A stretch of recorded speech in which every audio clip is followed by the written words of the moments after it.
जय श्री कृष्णा दोस्तों, नमस्ते। प्रभु उपासना चैनल पे आप सभी का बहुत बहुत स्वागत है। आज हम जानेंगे हरतालिका तीज व्रत के बारे में। यह व्रत भाद्रपद शुक्ल पक्ष तृतीया को किया जाता है। सुहाग चाहने वाली स्त्रियों को इस दिन शंकर पार्वती सहित बालू की मूर्ति बनाकर पूजन करना चाहिए।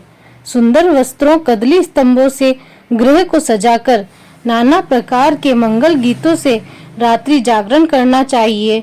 इस व्रत को करने वाली स्त्रियां पार्वती के समान सुखपूर्वक पति रमण करके शिवलोक को जाती है।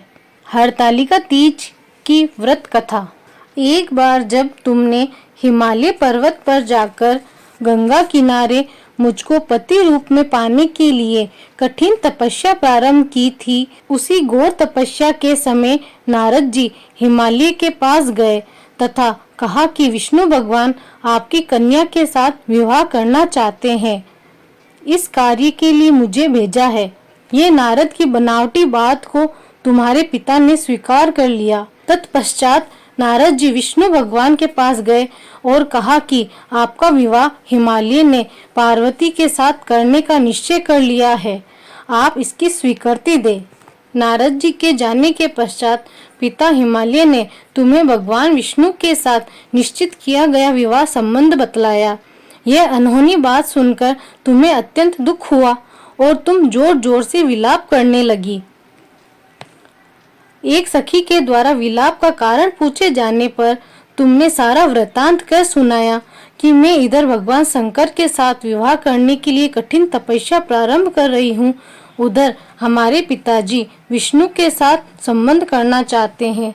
यदि तुम मेरी सहायता कर सको तो बोलो, अन्यथा मैं प्राण त्याग दूंगी। सखी ने सांत्वना देते हुए कहा, मैं तुम्हें ऐसे वन में ले चलूंगी कि तुम्हारे पिता को पता न चलेगा। इस प्रकार तुम सखी सम्मति से घने जंगल में गई। इधर तुम्हारे पिता हिमालय घर में इधर उधर खोजने पर जब तुम्हें न पाए तो बहुत चिंतित हुए, क्योंकि नारद से विष्णु के साथ विवाह करने को मान लिए थे। वचन भंग की चिंता ने उन्हें मूर्छित कर दिया। तब सभी पर्वत यह तथ्य जानकर तुम्हारी खोज में लग गए।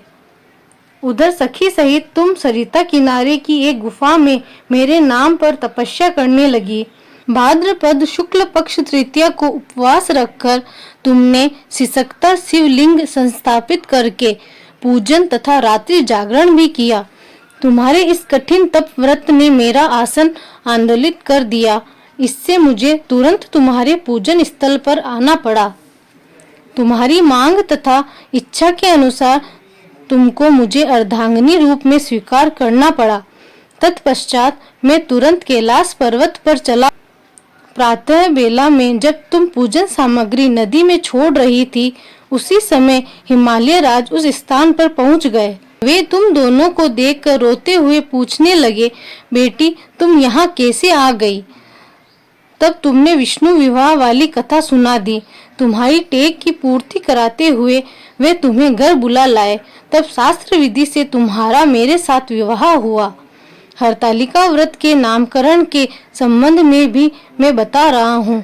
सखी द्वारा हरि जाने पर इसका नाम हरतालिका पड़ गया। शंकर जी ने पार्वती को यह भी बताया कि जो स्त्री इस व्रत को परम श्रद्धा से करेगी, उसे तुम्हारे समान ही अचल सुहाग मिलेगा।